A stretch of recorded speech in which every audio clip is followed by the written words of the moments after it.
Before I talk about U.S.-Pakistan relations and how we need to strengthen them, let me just say a word about domestic politics here at home.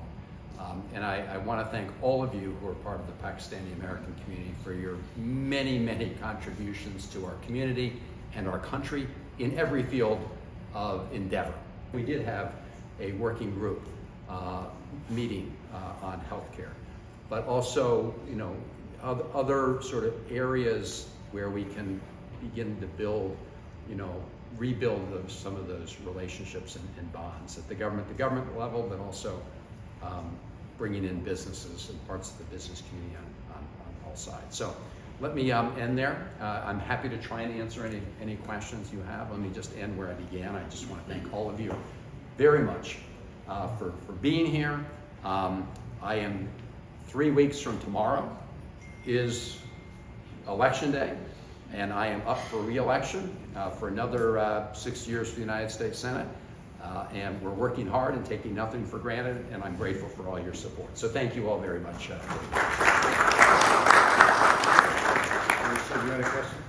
It's election season in the US, and of course, the way Pakistan has been a talk in the elections always, whenever there's election.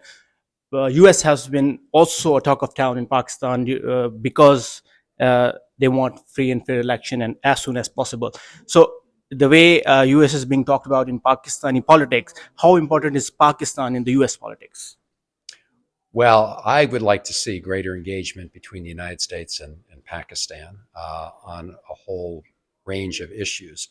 I will say foreign policy is not, writ large, regardless of what country, is not the dominant issue in American politics, whether it's Pakistan, whether it's any other country in the world. People here right now are focused on the economy. They're focused on all sorts of other domestic issues. So if you were to attend a debate, between two candidates in the United States, maybe the war in the Ukraine, Putin's war in Ukraine, would come up. But other than that, it's just foreign policy in this election, this particular election anyway, is not the dominant issue. All right. One question about the Pakistani visa backlog. Yes. Of course, that's a question I get a lot from Pakistani people who are in Pakistan. It's been 18 months backlog at this point. Yeah. If you apply for a family visa or a tourist visa from Pakistan, is there anything going on this? Are you looking into this, or are you raising this in Senate or with your counterparts? Yes, I have raised it. You have a big backlog, as you say. The waiting period is way too long. This may not be great consolation, Pakistan, but this is a problem not just with our visa system, not just with Pakistan, but with other countries as well. We have a big backlog. Part of it is coming out of COVID. We are still understaffed very much in a lot of our embassies. And that also delayed a lot of the interviews. So, people who applied during the pandemic, yes, they're in line.